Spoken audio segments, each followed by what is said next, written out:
Santiago sobre todo ha comentado, como muy bien decía, pues hasta lo que es el siglo XVI, más o menos hasta 1500, con alguna nota luego posterior, y lo que se comenta en el libro del regadío es precisamente a partir de entonces.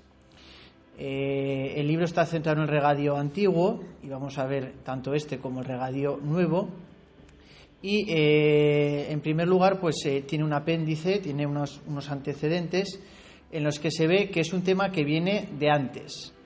Hay una serie de noticias, por ejemplo, pues hablando del Soto, hablando de 1052, en el Foro de la Novenera alguna referencia del siglo XIV, pero son referencias muy escasas porque, como muy bien comentaba antes, durante la Edad Media, es decir, del año 1000 hacia 1500, hay muy pocos papeles. Hay muy pocos porque no se escribía tanto como se va a escribir después, y porque también cuando había que hacer limpieza en muchos sitios, ¿qué es lo que se tira? Pues lo más viejo, y lo más viejo pues es lo más antiguo, y entonces eso lleva a que se haya perdido mucha documentación.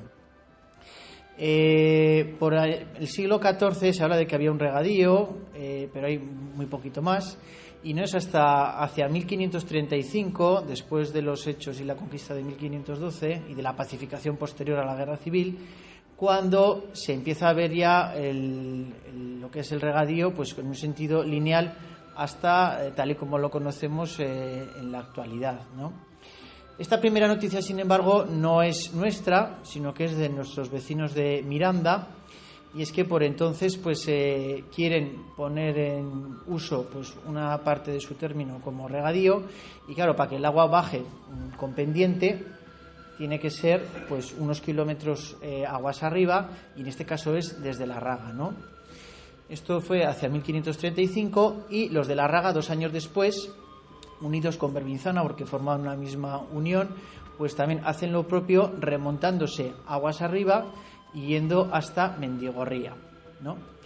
De esta manera pues van a poner en práctica, van a desarrollar este proyecto con la construcción de una presa que estaría pues justo debajo del actual camping de Mendigorría, que tenía un molino, el molino de Mendigorría, y luego tenía en uno de los márgenes la entrada del agua, que era la que luego, a través de un canal que ustedes seguro que conocen, llegaba pues hasta la Raga, Berbinzana y terminaba, ¿no? Es una distancia muy larga, y es una distancia que cuanto más larga, pues más posibilidades de que diera problemas de derrumbes, de hundimientos, de que alguno cogiera agua cuando no debía, etcétera, ¿no? Entonces, a lo largo de los siglos se va a ver muy bien que es una obra muy útil, porque hoy en día pues cuando hablamos del regadío lo vemos como algo, no es un elemento básico, ¿no? Es decir, antes la gente hasta los años 60 solían decir pues un poco de secano, un olivar, un poco de vid y algo de regadío, ¿no? No había supermercados, no había la globalización que tenemos hoy en día, que nos permite pues comer un mango o cualquier otro producto tropical cuando queremos, pero la gente necesitaba el regadío como elemento de supervivencia, y no les era indiferente el que, como digo, pues estuviera hundido, no pasara el agua, o que el vecino la quitara, o que alguno de Mendigorría se pusiera a pescar y cortara pues la tajadera o lo que fuera. Esas cosas no eran indiferentes, y a la gente le iba mucho en ello. Entonces era una infraestructura muy importante para el desarrollo del día a día de los vecinos.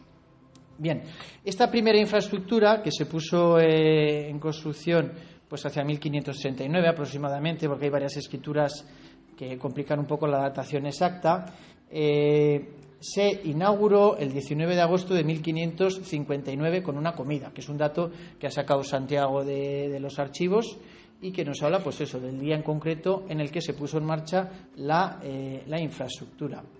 Hay que tener en cuenta que por entonces era una infraestructura común a la Raga y a Berbinzana. Se había hecho en los tiempos en los que habían estado unidos, pero poco antes de la inauguración, en 1558, se formaliza la separación. Esta separación se hace porque de una manera indirecta, porque en el fondo no es que fuera tampoco buscada premeditadamente. Hay que tener en cuenta que antiguamente ambos pueblos estaban supervisados o administrados en parte por el condado de Lerín, por el conde de Lerín, que era el que aplicaba justicia, recaudaba impuestos, etcétera. Y hacia 1527 se le pone un pleito el Ayuntamiento de Larraga en el que dice que el conde de Lerín pues no tiene derecho a eso que dice poseer, y posteriormente hay una sentencia que dice que los tribunales dicen que el conde de Lerín puede mandar en Larraga pero no en Berbinzana. Y entonces, claro, se genera ahí una diferencia de administración, ¿no? O sea, ¿cómo va a nombrar el alcalde de Larraga al teniente de Berbinzana si los nombramientos superiores son diferentes? El de Berbinzana depende del rey o del virrey y el de Larraga depende del conde de Lerín, en parte. Entonces, ahí se genera una desigualdad que es lo que lleva a que se tengan que separar por la fuerza. Berbinzana, evidentemente, no tiene nada que ver el de Berbinzana de la Guerra Civil, que estaba despoblada prácticamente, no vivía nadie, a lo que es hacia 1550, que estaba ya pues muy recuperada, tiene una población pues maja, y entonces eso lleva a que pueda afrontar de una manera satisfactoria esa, por así decirlo, independencia. Todo esto se suma a que tienen un regadío común y que lo tienen que administrar y poner en marcha, ¿no? Y de ahí viene pues que se tenga que hacer unas normas, una reglamentación para ver cuándo se va a limpiar, cuándo se va, los guardas cómo se van a administrar, qué horarios va a tener el regadío, y que se haga de una manera conjunta entre Larraga y Berbinzana. Los primeros pasos hacia 1560 van en esta dirección. Evidentemente, cuando el agua pasa por un sitio por el que antes no lo ha hecho, pues es fácil que se caigan las paredes, que haya hundimientos, que haya que probar todo, y entonces los primeros años fueran en esta dirección. Avanzando unas décadas más adelante, se dio el problema de que en la zona de Mendigorría, junto a la presa, está el río Salado, ¿no? Que viene de la zona de Cirauqui, y el río Salado, como su nombre indica, pues lleva cierta sal, ¿no? Y la sal es muy mala para la tierra. Entonces, hacia 1600, por ejemplo, lo narra muy bien Santiago, se tiene que inutilizar el regadío porque había habido una entrada, se había mezclado el agua del río Salao con la que estaba entrando al regadío, y eso estaba perjudicando la tierra de toda la zona, ¿no? Y esto lleva a que en 1667 Pedro de Angós haga el plano que ha comentado Santiago, que ha puesto en pantalla, que es un plano muy bonito porque nos muestra cómo se tiene que hacer un desvío del río Salado que puentee, por así decirlo, el canal del regadío de Larraga, y de esta manera que no se mezcle el agua del río Salao con lo que es el agua que entraba por el regadío. ¿Se entiende? O sea, la razón de este mapa es para demostrar esa obra que había que hacer para que funcionara todo bien. Esto fue promovido por el alcalde de Larraga porque por aquellos años pues había habido una gran sequía y valía dinero, pero merecía la pena el hacer el esfuerzo en esta dirección. Y, por ejemplo, de ahí derivó también que se hiciera la roturación del soto, que antes era de pastos. Bien, avanzando unos años, hago un pequeño resumen, porque es un tema muy largo y arduo. Hubo una guerra civil, la guerra de sucesión. Se vuelve a plantear que el regadío pues estaba perdido por las riadas, porque habían dañado la infraestructura. Se hacen varios proyectos para intentar ponerlo en marcha. No está claro que todos se pudieran llevar a cabo. Y avanzaríamos hasta 1753, que es un momento muy importante para esta infraestructura, ya que el ayuntamiento estaba interesado en mejorar pues, y que no hubiera tantos problemas, y vino un fraile Bernardo Pascual Galve, que era una orden que estaba especializada en hacer este tipo de infraestructuras. Hacían estudios específicos pues, para obras de este tipo. Y revisando el cauce del río se percató de que si se hacía una presa debajo de Andión, donde la Serna, ¿no? Pues en la zona de Muruzábal de Andión, del caserío, justo al otro lado, ¿no? Si se hacía ahí una presa, se podían acortar bastante distancia, reducir la distancia que había desde la presa de Mendigorría hasta lo que era la presa que se planteaba construir, e incluso regar no solo el lado que se estaba regado hasta entonces, que era hacia donde pega Larraga, hacia el lado derecho, sino también hacia la zona de Sausáñez, San Esteban, hacia el izquierdo. O sea, la idea era hacer una presa que pudiera hacer una toma por ambos lados y que el agua pudiera llegar y alcanzar más tierras de las que lo hacía hasta ese momento, ¿no? Era una obra que valía mucho dinero. Hoy quedan las ruinas de esa infraestructura. Santiago lo explica pues muy pormenorizadamente en todos los aspectos, hasta en medidas, precios y en todo lo que supuso. pero de salida fue una obra que planteó problemas por el propietario del señorío de Andión, que era el dueño de los terrenos donde se encontraba la infraestructura, el duque de Granada de Ega. Esto era así porque el duque de Granada de Ega temía que al hacer una barrera artificial, una presa, se pudieran acumular pues malezas o tal, y que al final se acabara desbordando de vez en cuando el agua en los laterales. Entonces, de no haber nada a tener ese obstáculo ahí, pues no lo veía claro. Hubo un pleito que explica Santiago, y en ese explica y se ve que cuando deja clara la altura de la presa es cuando se llega a un acuerdo y se puede llevar a cabo esta infraestructura. Bien, han pasado ya bastantes años y estamos ya en 1769, ¿no? Son unos años después, 16 años después. Y entonces Larraga tiene la suerte de que cuenta en el proyecto que se va a desarrollar, porque es una obra de ingeniería importante, con la presencia de Antonio Guillemán, que era un teniente coronel de ingenieros, que había tenido ya pues experiencia en otros territorios del ámbito nacional. Había diseñado, por ejemplo, la construcción, había participado en el Caminito del Rey, que va de Jerez al puerto de Santa María. Había hecho también un camino entre Pamplona y Francia, y posteriormente haría la Real Fábrica de Espadas de Toledo de la mano de Francisco Sabatini, que era uno de los arquitectos más importantes, sin lugar a dudas, que había en el panorama nacional, ¿no? Entonces este señor se consigue que venga a Larraga y es el que plantea toda la infraestructura, ¿no? Para hacer la presa, las tomas.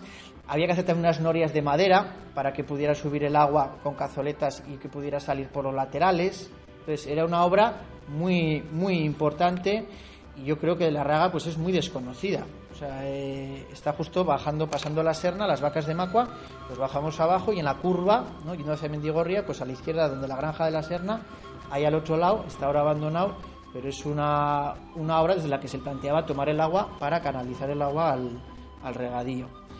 Bien, en Larraga también contó pues con el apoyo inestimable de Blas de Esparza, que Santiago lo conoce muy bien. Viene reflejado en el libro todos estos detalles. Y bueno, hay anécdotas también pues muy curiosas, ¿no? Por ejemplo, en 1771 pues en septiembre se había terminado ya una gran parte de la obra, y claro, en septiembre pues aquí son fiestas, ¿no? Pero claro, hubo el problema de que hubo una crecida en la zona en la que se estaba haciendo la presa. Para hacer la presa se había tenido que desviar el río unos metros hacia un lado, ¿no? De manera que se pudiera trabajar sobre el cauce. El río iba por un lateral y luego, claro, ese cauce había que volverlo a tapar y que volviera a pasar el agua por donde debía ir, ¿no? Por el lugar natural. Entonces hubo unas crecidas, la obra estaba muy avanzada y había un temor, además claro y manifiesto en unas cartas, que yo creo que es lo más bonito que hay en el libro del ingeniero, en el que dice claramente que o se ponen las pilas para terminar la obra, o el río se va a llevar todo lo que se ha hecho, ¿no? Y aquí pues ni cortos ni perezosos, pues se dice que no, que vamos a seguir con las vacas, que no va a haber fiesta local y que la obra pues no se va a hacer como quería el ingeniero, ¿no? Entonces, bueno, la obra no se fastidió porque al final pudo seguir adelante, pero bueno, lo cierto es que poco después Antonio Guillemán se fue a otro sitio. La obra no se terminó. Claro, estas obras al final cuestan muchísimo dinero, cuestan hoy. O sea, cuando hoy hablamos pues de infraestructuras como el Canal de Navarra o otras similares, pues cuestan dinero. En aquella época también costaba, y había gente que estaba a favor y en contra, como en todo, y se ve de una manera clara y manifiesta. Y en las cartas que aparecen aquí reflejadas, que ha encontrado Santiago, pues se ve ese problema que hay, las ganas por parte del ingeniero de acabar la obra y de dejarlo bien y de no eso, y bueno, y la forma de actuar de otras personas pues que no van en esa dirección. Al final la obra no se terminó. Pocos años después, en 1773, se retomó el regadío tradicional, se dejó abandonado, y esto es como se ha quedado hasta el presente. O sea, si ustedes van hoy allí, si pueden ver algo entre la maleza, pues verán un montón de piedras que están abandonadas, pero que responden a ese momento de este regadío nuevo, que esto es como se conoce el nombre a este regadío. Este es el apartado, yo creo que más importante del libro de Santiago. Luego también tiene un capítulo del siglo XIX, los apartados sobre el regadío de la Recueja, la Casa del Soto, el molino de Sarabia, que estaba más hacia Berbinzana, y una biografía de Antonio Guilleman, ¿no?